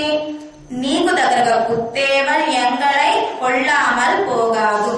నీకు దగ్గరగా ఉండి సర్వదేశ సర్వకాల సర్వ అవస్థల యందు నీ ఆనందం కోసమే సేవ చేయాలి. ఎలా చేయాలి? కృష్ణయ్య పంచ కట్టుకుంటూ ఉన్నాడు, ఆ పంచను మనం అందించాలి అంటే గోపికలు కోరుతున్నారు ఆ పంచను అందించాలి అని. నువ్వు చక్కగా కేశాలు దూయించుకుంటున్నావు, మేమే నీ కేశాలు దువ్వాలి, చక్కగా నీకు పుష్పాలు చుట్టాలి, నీకు ఆభరణాలు పెట్టాలి. మన ఇంట్లో ఏం చేస్తాం? పూజ చేసేటప్పుడు పెరుమాళ్ళు కొంచెం నల్లగా ఉన్నారే అనుకోండి, అలసిపోయారే అనుకోండి, వెంటనే ఏకాదశి రోజు స్వామికి స్నానం చేయిస్తాం. ఎవరు చేయిస్తున్నారు? మనమే చేయిస్తున్నాం పెరుమాళ్ళకి కదా. చక్కగా స్నానం చేయించి బాగా తడి నీళ్లు, బాగా ఎక్కువగా చల్లని నీళ్లు కాకుండా, బాగా వేడి నీళ్లు కాకుండా, గోరువెచ్చని నీళ్లతో స్వామికి చక్కగా తిరుమంజనం చేయించి చందనంతో కాపు చేసి, అంటే చందన సుకుమారుడు కాబట్టి చందనాన్ని పూసి, మళ్ళీ చందనాన్ని తీసి, మళ్ళీ గోరువెచ్చని నీళ్లు పోసి చక్కగా బిడ్డలుగా ఎలా అయితే తుడుస్తారో మంచి చక్కటి మెత్తని బట్టతో స్వామికి అద్ది, అంటే నీరంతా పోయేలా చేసి, ధూపం వేసి, దీపం అంటే హారతి ఇచ్చి, మరి స్నానం చేసినట్టు అలసిపోయాడు కదా, చక్కగా మంచిగా మళ్ళీ ఖర్జూరము, జీడిపప్పు, బాదం పప్పు ఆరగింపు చేసి, అప్పుడు మళ్ళీ వస్త్రాలు కట్టి స్వరూప ధారణ చేసి, మెడలో ఆభరణాలు వేసి, మాల వేసి, ఇలా మనం ఎలా అయితే తిరువారాధన మన పెరుమాళకి చేస్తున్నామో, కృష్ణ మేము కూడా నీకు అలా చేయాలి, నీకు తిరుమంజనం చేయించాలి, అంటే నీకు స్నానం చేయించాలి. ఎలా స్నానం చేయించాలి? నీకు తగ్గట్లుగా, నీ తిరుమేనికి తగ్గట్లుగా ధూపము, దీపము, అదేవిధంగా నీకు ఆ వస్త్రాలు అందజేయడము, ఆభరణాలు వేయడము, నీకు మంగళాశాసనం చేయడము, నువ్వు బయటకు వెళ్ళినప్పుడు పాదుకలు అందించడము, ఇలా నీకు దగ్గరగా ఉండి సేవ చెయ్యాలి కృష్ణ అంటున్నారు మన గోదావరి గోష్ఠి. 24 గంటలు. ఇంకా ఏం కోరుతున్నారు? ఏషేషు పిరవిక్కు, ఇలా 7 జన్మలు నీకు దగ్గరగా ఉంది. ఏదో ఉదాహరణ 7 జన్మలు అన్నారే కానీ ఆత్మ ఉన్నంత వరకు, ఆత్మకి చావు లేదు కదా, కనుక నువ్వు నిత్యమైన వాడివి, ఆత్మను నిత్యం. కనుక ఆత్మ ఉన్నంత వరకు మేమందరము నీతో కూడి నీకు దగ్గరగా ఉండి సేవ చేయాలి. అదే మన నమ్మాళ్ళ వాళ్ళు కూడా గోవిందుని ప్రార్థించారు. ఓ గోవింద, నీకు 24 గంటలు నీకు దగ్గరగా ఉండి సేవ చెయ్యాలి అని గోవిందుడు అన్నాడట కదా నమ్మాళ్ళ వాళ్ళతో, ఆడవారే 24 గంటలు నా దగ్గర ఉండడం కుదరదు కదా, మరి ఎలా చేస్తారు సేవ? మనిషిగానే ఉండాల్సిన అవసరం లేదు. 24 గంటలు పెరుమాళ దగ్గర తెర ఉంటుంది కదా, పక్కకు జరుపుతారు, మూస్తారు. తిరువారాధన ఆరగింపు చేసేటప్పుడు తెర వేసేస్తారు. ఉత్తి సమయాల్లో తెర పక్కకు జరుగుతారు. అంటే 24 గంటలు పెరుమాళ దగ్గర తెర ఉంటుంది. కనుక గోవింద, తెరగా నన్ను పుట్టించు కొండ మీద నీకు దగ్గరగా, దీపంగా 24 గంటలు దీపం ఉంటుంది స్వామి దగ్గర. కనుక గోవింద, నన్ను తెరగా అన్న పుట్టించు, దీపంగా అన్న పుట్టించు. అప్పుడు 24 గంటలు నీకు దగ్గరగా ఉండవచ్చును కదా అంటారు నమ్మాళ్ళ. అదేవిధంగా మన గోదాదేవి కూడా నీకు దగ్గరగా యావదాత్మాభావి, ఆత్మ ఉన్నంత వరకు నీకు దగ్గరగా ఉండి నీ ఆనందం కోసం సేవ చేయాలి అంటుంది. సేవ చేసేటప్పుడు మనం కూడా ఆనందపడుతూ ఉంటాం. ఎలా? పండ్లు పూలు తెచ్చామే అనుకోండి, అబ్బా నేను ఇవాళ పండ్లు పూలు తెచ్చాను, అబ్బా నాకు ఎంత ఆనందంగా ఉంది అనుకోకూడదట. ఎవరు తెప్పిస్తున్నారు మన చేత? పరమాత్మే తెప్పిస్తున్నాడు. కనుక స్వామి నా చేత తెప్పించుకుంటున్నాడు, సేవ చేయించుకుంటున్నాడు అని మీరు తెచ్చిన పుష్పాలు స్వామికి సమర్పించినప్పుడు స్వామి ఆనందపడతాడే. స్వామి ఆనందాన్ని చూసి మనం ఆనందపడాలి. పిల్లలకి బట్టలు కొన్నాం, మనకిష్టమైన కొంటే ధరిస్తాడా మన పిల్లలు? వాళ్ళకి ఇష్టమైన కడితేనే వాళ్ళు ఆనందపడతారు. అప్పుడు వాళ్ళకి ఇష్టమైన చేసుకొని వాళ్ళు ఆనందపడిన ఆనందాన్ని చూసి మనం ఆనందపడాలి. కానీ ఒరే నేను నీకు బట్టలు కొనిచ్చాను, నేను కొనిచ్చిన బట్టలు ఎంత అందంగా ఉన్నాయి నువ్వు ధరించినందుకు, ఇలా అంటే పాపం వాడికి ఆనందం కలగదు, కొనిన మనకే ఆనందం కలుగుతుంది. కనుక గోధుమ ఏం ప్రార్థిస్తోంది? నీ ఆనందం కోసం సేవ చేయాలి. కనుక మనం ఏం తెచ్చినా అది పండ్లు కానివ్వండి, పుష్పాలు కానివ్వండి, వెన్న కానివ్వండి, వస్త్రాలు కానివ్వండి, ఏదైనా సరే స్వామి ధరిస్తాడు కదా, ఆ ధరించిన అందాన్ని చూసి మనం ఆనందపడాలి. ప్రసాదాలు ఇస్తున్నారు రోజు, ప్రసాదం ఎవరి కోసం? మన కోసమా? కాదు, స్వామి కోసం. ఇప్పుడు ఆరగింపు జరుగుతుంది, చక్కగా పరమాత్మ ఆరగిస్తున్నాడు. అమ్మయ్య, స్వామి వచ్చ నిండుతోంది, స్వామి ఆరగిస్తున్నాడు, స్వామి తింటున్నాడు అని మనం ఆనందపడాలి. ఇలా సేవ చెయ్యాలి. నా ఆనందం కోసం అని కాదు, నీ ఆనందం కోసం సేవ చేయాలి.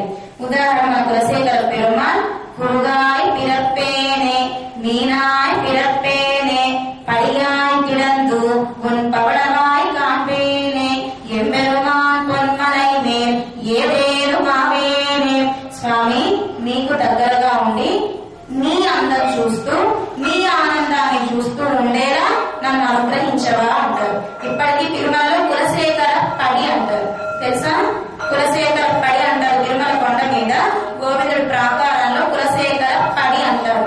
కులశేఖర పడి అంటే ఎవరు? కులశేఖర ఆళ్వార్లే గుమ్మం రూపంలో ఉండి నిత్యము గోవిందుడి యొక్క అదరాలను సేవిస్తూ ఆనందపడుతున్నారట. అలా నీకు సేవ చేయాలి. స్వామిని చామరం వేస్తూ ఉన్నాం, కొంతసేపు నాకు కొంతసేపు స్వామికి కాదట, స్వామికే చామర సేవ చెయ్యాలట. ఇలా ఆనందపడాలి. ఉదాహరణ, మనకు ఫ్యాన్ తిరుగుతూనే ఉంటుంది. ఇప్పుడు ఫ్యాన్ నాకు కొంచెం గాలి అందరికి కొంచెం గాలి అంటుందా? లేదు. స్విచ్ చేయగానే ఫ్యాన్ తిరుగుతుంది. ఫ్యాన్ కోసం గాలి కాదు, కింద కూర్చున్న వాళ్ళకు గాలి. చందనం రాసుకున్న వారికి చల్లగా ఉంటుంది. చందనమే ఆనందంగా ఉంటుందా? రాసుకున్న వారు ఆనందపడతారు చందనాన్ని. అదేవిధంగా చందనము వలె అంటే పరుల కోసమే మనం కూడా స్వామి ఆనందం కోసమే సేవ చేయాలి. కనుక నీ ఆనందం కోసమే సేవ చేయడానికి వచ్చాను తండ్రి అంటున్నారు గోదా పిరాటి గోష్ఠి కృష్ణ పరమాత్మతో. ఉత్తోమేయావం మునక్కే నామాసేవం మత్తైనం కామంగల్ మాంటేలో ఎంబావై. కనుక నీ దగ్గరకు రావాలి, నీ కోసమే వెంకరించ.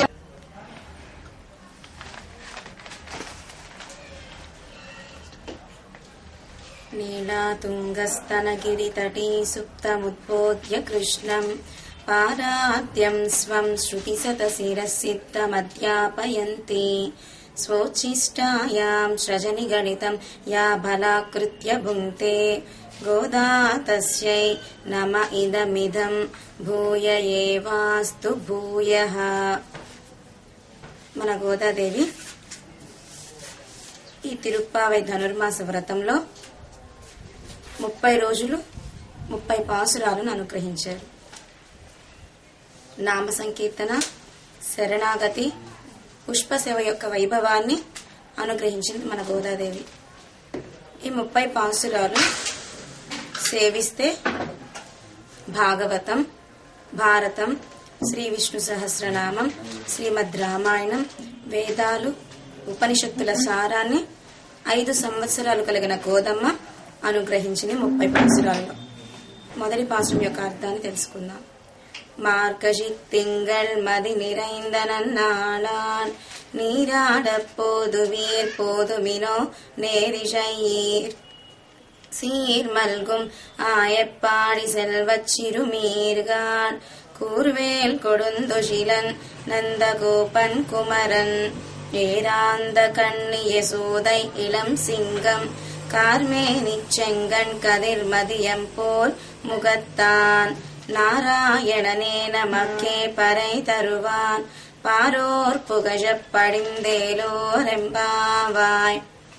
మన గోదాదేవి వ్రతము అని సంకల్పించగానే మార్గజి తింగల్ మది నిరైంద నన్నాళాల్ మాసానాం మార్గశీర్షోహం.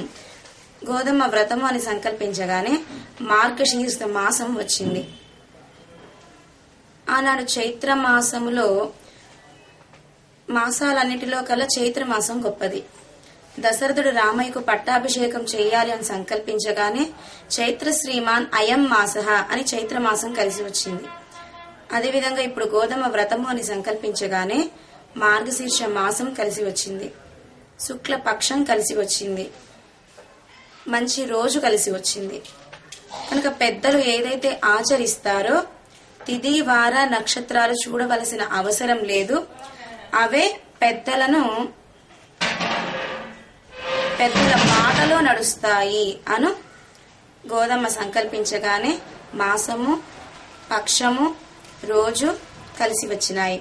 నీరాడ పోదువీర్ తోటి గోపికలందరినీ కూడా స్నాన వ్రతానికి రండి అని పిలుస్తోంది గోదాదేవి. స్నాన వ్రతము అంటే స్వామి యొక్క కళ్యాణ గుణాలలో మునగడమే. పోదువీర్ చిన్నపిల్లలే అయినా సరే గౌరవంగా పిలవాలి, విష్ణు భక్తి కలిగి ఉంటే అంటూ మన గోదమ్మ వేంచేయండి, స్నానానికి రండి అంటూ ఆహ్వానిస్తోంది గోదాదేవి 5 లక్షల మంది గోపికలని. కృష్ణయ్య అవతరణ ద్వాపరయుగం. మన గోదమ్మ అవతరించింది కలియుగం. అయినా కూడా కలియుగాన్నే ద్వాపరయుగంగా భావించి గోదమ్మ శ్రీవిల్లి పుత్తూరు అనే దివ్య దేశంలో అవతరించింది. శ్రీవిల్లి పుత్తూరినే గోకులంగా భావించి నందుడి ఇంటినే వటపత్రసాయి సన్నిధిగా భావించి వటపత్రసాయినే కృష్ణయ్యగా భావించి తోటి చెలికత్తల్నే గోపికలుగా భావించి ఈ వ్రతాన్ని ఆచరించబోతోంది గోదాదేవి. నేర్ ఇజయ్యేర్ ఇటువంటి గోపికలు అందమైన ఆభరణాలు ధరించిన గోపికలు. సాధారణమైన ఆభరణాలు కాదు వీరు ధరించిన ఆభరణాలు. జ్ఞానము, భక్తి, వైరాగ్యాన్నే ఆభరణాలుగా కలిగించిన ఓ గోపికలారా వ్రతం చేయడానికి రండి అని ఆహ్వానిస్తోంది గోదాదేవి మొదటి పాసురంలో. ఇటువంటి గోకులం సీర్ మల్గుం ఆయప్పాడి సంపద కలిగిన గోకులం. కృష్ణయ్య లేనప్పుడు గోకులమంతా బీదరికంలో ఉండేది. ఎప్పుడైతే కృష్ణయ్య వచ్చాడో సంపదంతా వచ్చేసింది గోకులానికి. సెల్వ సిరుమీర్గాల్ అటువంటి కైంకర్యమే సంపదగా కలిగిన ఓ గోపికలారా రండి వ్రతం చేద్దాం అని పిలుస్తోంది గోదమ్మ. నందగోపుడు ఎటువంటి వాడు? కృష్ణ యొక్క తండ్రి. కూర్వేల్ కొడుందొజిలన్ నందగోపన్ కుమరన్. కృష్ణుడి యొక్క తల్లిదండ్రుల వైభవం చెప్తోంది గోదాదేవి. కృష్ణుడి యొక్క తండ్రి నందగోపుడు. ఎటువంటి నందగోపుడు? కూర్వేల్ గొప్ప వేలాయుధాన్ని ధరించిన ఓ నందగోపుడి యొక్క కుమారా అని పిలుస్తోంది గోదమ్మ. కృష్ణ అనడం కంటే కూడా నందగోప కుమార అని పిలవడమే కృష్ణయ్యకు ఇష్టమంట. కనుక కృష్ణయ్యకు ఇష్టమైన నామాన్ని చెప్తోంది గోదాదేవి. ఏరాందకణ్ణి యశోదై ఇళం సింగం, అందమైన నేత్ర సౌందర్యం కలిగిన ఓ యశోదమ్మ. ఇళం సింగం, అటువంటి యశోదమ్మ దగ్గర కృష్ణ ఎలా ఉంటాడు? సింహపు పిల్ల వలె ఉంటాడు. నందగోపుడి దగ్గర ఒద్దికగా ఏమీ తెలియని వాడి వలె ఉంటూ, యశోదమ్మ దగ్గర సింహపు పిల్ల వలె ఆడుతూ గెంతుతూ ఉంటాడు మన కృష్ణయ్య. అటువంటి కృష్ణయ్య ఎట్లా ఉన్నాడు? కార్మేని శంకన్ కదిర్ మదియం పోల్ ముగక్తాన్, అందమైన నల్లటి శరీరం కలిగిన, ఎర్రటి నేత్రాలు కలిగిన, సూర్య చంద్రుల వంటి నేత్రాలు కలిగిన ఓ కృష్ణ అన్ను పిలుస్తున్నారు గోదాదేవిని. గోదాదేవి కృష్ణ పరమాత్మను పిలుస్తోంది. అందరు గోపికలు అడిగారు, మన కృష్ణయ్యతోనేనా వ్రతం చేసేది అని. నారాయణనే నమక్కే పరై తరువాన్, ఆ కృష్ణుడు ఎవరో కాదు, సాక్షాత్ నారాయణుడే ఈ భూలోకంలో కృష్ణయ్యగా అవతరించాడు. కనుక ఆ నారాయణుడు మన యొక్క కోరికను తప్పక తీరుస్తాడు అంటూ గోపికలందరినీ పిలుస్తోంది గోదాదేవి మొదటి పాసురంలో. నారాయణనే, పరత్వము సౌలభ్యం కలిగినవాడు. పరత్వము అంటే ప్రళయ సమయంలో లోకాలన్నీ మింగి రక్షించినవాడు. అటువంటి ఆ నారాయణుడే ఇప్పుడు కృష్ణయ్యగా సౌలభ్యంగా వేంచేసి ఉన్నాడు. కనుక ఆ నారాయణుడికి మనం వ్రతం చేయబోతున్నాము అంటూ గోపికలందరినీ పిలుస్తోంది గోదాదేవి. మొదటి పాసురంలో నారాయణ అని నామ సంకీర్తన చేస్తున్నారు. மார்கழித் திங்கள் மதி நிறைந்த நன்னாளான் நீராடப்போதுவீர் போதுமினோ நேரிஷையீர் சீர் மல்கும் ஆயப்பாடி செல்வச் சிறுமீர்கான் கூர்வேல் கொடுந்தொழிலன் நந்தகோபன் குமரன் ஏராந்த கண்ணிய சோதை இளம் சிங்கம் கார்மேனிச் செங்கண் கதிர் மதியம் போல் முகத்தான் நாராயணனே நமக்கே பறை தருவான் பாரோர் புகழப் படிந்தேலோரெம்பாவாய்.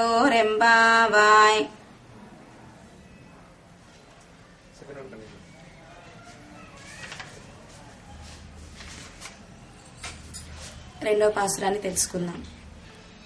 வையத்துவாழ்வீர்கள் நாமும் நம்பாவைக்கு செய்யும் கிரிசைகள் கேளீரோ பாக்கடலுள் பையத்து என்ன பரமன் அடிபாடி நெய்யுண்ணோம் பாலுண்ணோம் நாட்காலே நீராடி மையிட்டெழுதோம் மலரிட்டு நாம் முடியோம் செய்யாதன செய்யோம் தீக்குறளை சென்னோதோம் ஐயமும் பிச்சையும் ஆந்தனையும் கைகாட்டி ఉయ్యుమారెన్ని ఉగందేలోరెంబావాయ్. మన గోదమ్మ వ్రతము అని సంకల్పించగానే 5 లక్షల మంది గోపికలు వచ్చారు వ్రతాన్ని ఆచరించడానికి. కనుక మన గోదమ్మ వయ్యత్తు వాజ్వీర్గాల్ అని పిలుస్తోంది గోపికలని. ఈ భూలోకంలోనే కృష్ణ వ్రతాన్ని చేయడానికి ఇంతమంది వచ్చిన ఓ భాగ్యవంతులారా, ఓ సంపద కలిగిన వారా, సంపన్నులారా అని పిలుస్తోంది గోదాదేవి 5 లక్షల మంది గోపికలని. నామం నంపావైకు, మనం చేయబోయే వ్రతం యొక్క నియమాలను చెప్తున్నారు గోదాదేవి. సెయ్యం కిరిసైగల్, ఈ వ్రతాన్ని ఆచరించాలి అంటే ఏ ఏ నియమాలను పాటించాలో చెప్తున్నారు. కేళీరో, కనుక నియమాలను వినండి అని చెప్తున్నారు గోదాదేవి. 10 నియమాలు, 6 చేయకూడనివి, 4 చేయవలసిన నియమాలు చెప్తున్నారు. మొట్టమొదటి నియమం పార్కడలుల్ పై ఎత్తు ఇన్న పరమన్ అడిపాడి, చేయవలసిన నియమం. క్షీరాబ్దినాథుడి యొక్క పాదాలను ఆశ్రయించడం మొదటి నియమం.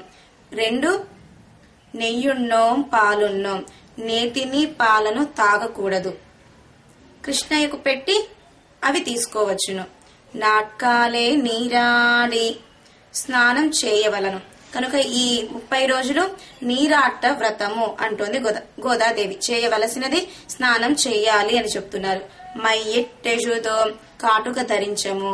మలరిట్టు నా ముడియోం, కొప్పులో పుష్పాలను చుట్టుకోము.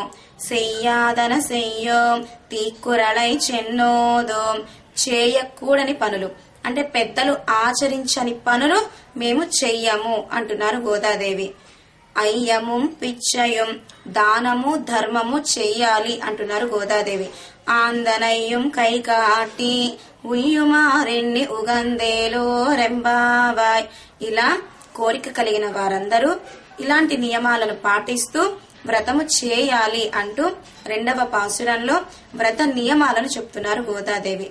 வையத்துவாழ்வீர்கள் நாமும் நம்பாவைக்கு செய்யும் கிரிசைகள் கேளீரோ பார்க்கடலுள் பையத்து இன்னா பரமன்னடி பாடி நெய்யுண்ணோம் பாலுண்ணோம் நாட்காலே நீராடி மையிட்டெழுதோம் மலரிட்டு நாம் முடியோம் செய்யாதன செய்யோம் தீக்குறளை சென்னோதோம் అయ్యముం పిచ్చయం ఆందనయ్యం కైగాటి ఉయ్యుమారెన్ని ఉగందేలో రెంబావాయ్. 3వ పాసురం యొక్క వైభవాన్ని తెలుసుకుందాం. మన గోదాదేవి 3వ పాసురంలో ఎవరైతే 10 నియమాలను పాటిస్తూ ఈ వ్రతాన్ని ఆచరిస్తారో దానికిగా ఫలశ్రుతిని చెప్తున్నారు 3వ పాసురంలో. ఓంగి ఉలగడంద ఉత్తమన్ పేర్పాడి நாங்கள் நம் பாவைக்கு சாத்தி நீராடினால் தீங்கின்னி நாடெல்லாம் திங்கள் மும்மாறி பெய்து ஓங்கு பெரும் சென்னலூடு கயலுகளா பூங்குவளை போதில் பொறிவண்டு கண்படுப்பா தேங்காதே புக்கெருந்து சீர்த்த முலை பத்தி வாங்க குடம் நிறைக்கும் வள்ளல் பெரும் பசுக்கள் நீங்காத செல்வம் நிறைந்தேலோ రెంబావాయ్. ప్రతి పాసురంలోనూ మన గోదాదేవి ఒక్కొక్క నామాన్ని చెప్తున్నారు. 3వ పాసురంలో ఉత్తమ అని నామ సంకీర్తన చేస్తున్నారు గోదాదేవి. ఈ వ్రతాన్ని కనుక 10 నియమాలతో పాటిస్తే ఫలశ్రుతిని చెప్తున్నారు గోదా. ఓంగి ఉలగళంద ఉత్తమన్ పేర్పాడి వామన చరితను చెప్తున్నారు గోదాదేవి. పుట్టి బ్రహ్మచారి వచ్చాడు ఇంద్రుడి కష్టం తీర్చడానికి. బలిచక్రవర్తి దగ్గరకు వామనుడు ఏం కావాలి అంటే 3 అడుగులు చాలు అని ఇచ్చేవాడల్లా పుచ్చుకునేవాడైనాడు.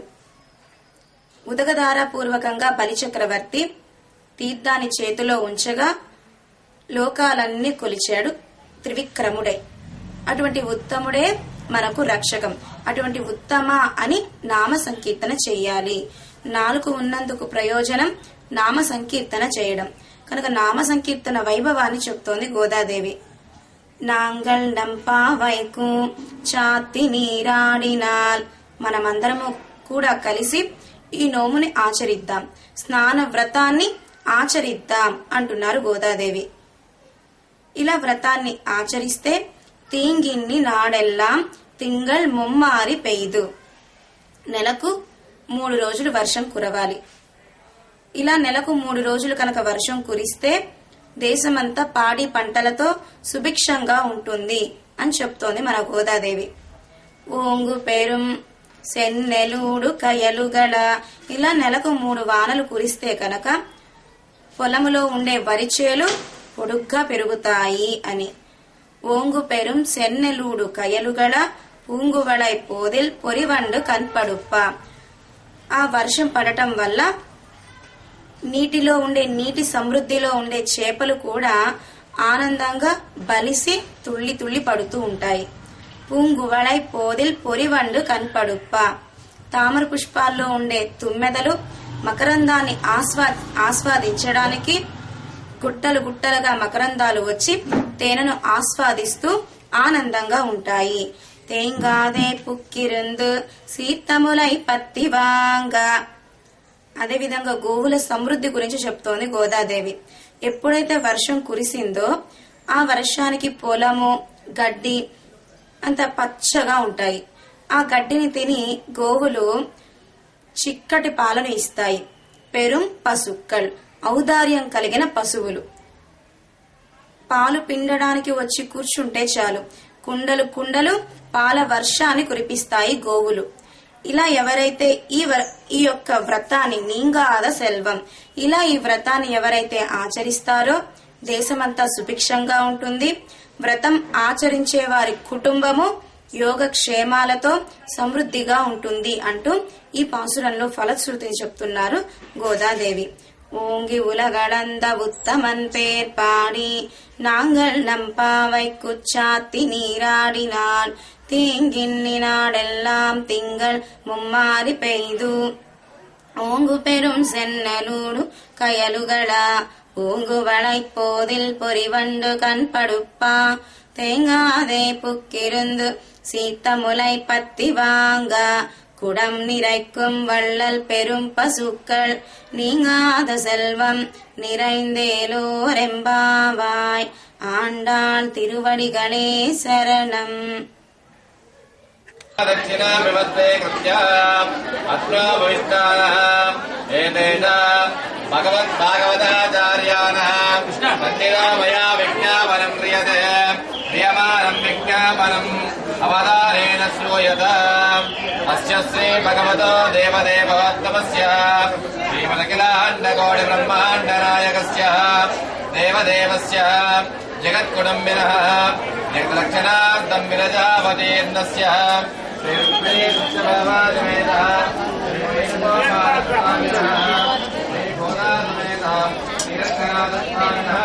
कृपया कल्याणमोत्सव कर्तु योग्यता सिद्धिरस्ते महन्तोर्महन्तोर्नन्दो योग्यता सिद्धिरस्तु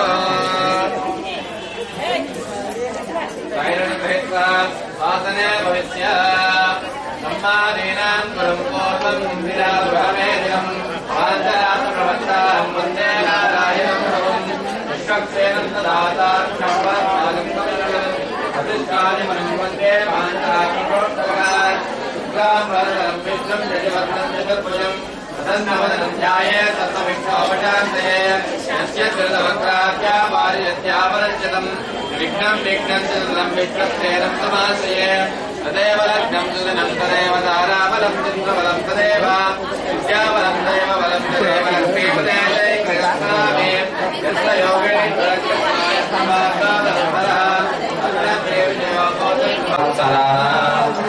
मध्ये श्री विजयनाम संवत्सरे उत्तरायणे पुष्यमासे शुक्लपक्षे अद्यायाम् वासरावासरस्तु भौम्यवासरे शुभवासरे शुभनक्षत्रे शुभयोग शुभकर्ण एवं पुनः विशेषण विशिष्टायाम् अस्याम् शुभतिथौ.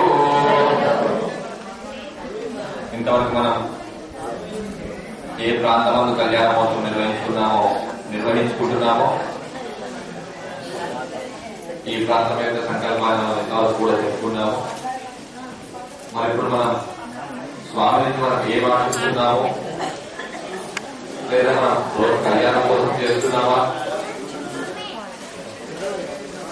ఎవరి కోసం ఈ కళ్యాణం చేస్తున్నాము అనే దాని విషయాన్ని ఇప్పుడు మనం తెలుసుకున్నాము. భక్తులందరూ కూడా వారి భోజనామాలు వారి మనసులో అనుకోండి. మీ ముందరంటే పెద్దవాళ్లకు మీరు చేస్తున్నారు కాబట్టి మీ యొక్క క్షేమము మీ యొక్క ఇష్టకామంతో మీరు చెప్పండి. వేదిక మీద ఆలయంలో ఏ కార్యక్రమం చేసినా కానీ ఏ ఒక్కరి కొరకు చేయకూడదు. ఏ ఒక్కరి కొరకు కార్యక్రమాలు నిర్వహిస్తే దానిని ఆలయం అనగా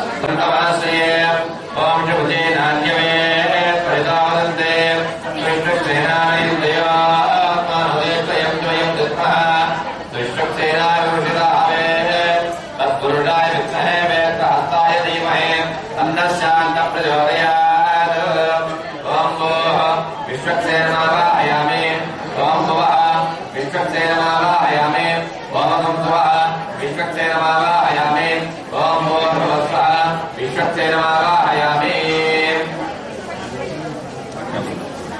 सपरिवाराय श्रीमते विश्वक्सेनाय नमः. प्रणाम स्वागत प्रतिमा अभिवृद्धाय प्रदर्श ज्ञानाय हृदयाय नमः. बलाय हृदये स्वाहा वीर्याय शिखाय विषुडम् ऐश्वर्याय कवचायुम् ऐसे नेत्राभ्याम् औषधम् शक्ते अस्राय वडम्. सपरिवाराय श्रीमते विश्वक्सेनाय नमः.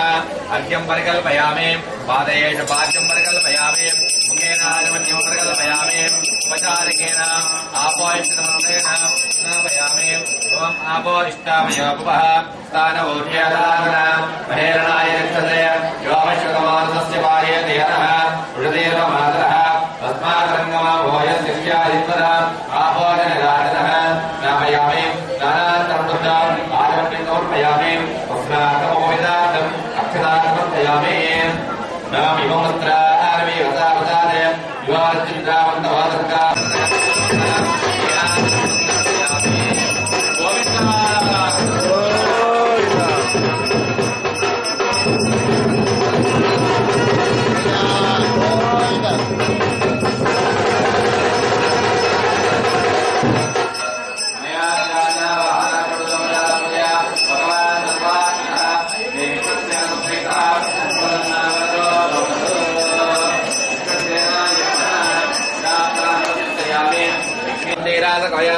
स्वादियोमनसा देवयन्त्वा ग्रीष्मा हेमन्तिद्वन्द्वेन हेतुदण्डला निक्षिप्य ग्रीष्मा हेमन्ततनावसन्ता शरद्वर्षाल सवितन्नास्तु येषामृतो नागंसितर्वजानाम् निवास येषापवेयस्याम तन्मनागेतमन्त्रेण मध्ये सल्लवत्मं विलिख्य तन्वा नागा तन्वानाजयेम तन्वना सर्वाः प्रतिशो जयेम तनुषत्कोरूपका मङ्गलोति तन्वना सर्वाः प्रतिशो जयेम आकर्षेषितमन्त्रेण पुत्रवेशितं सकलशं निक्षिप्य ओम आकर्षे एषुतावते पवित्रे परिषिञ्चते मुक्ते रक्ष्मेषु वर्तते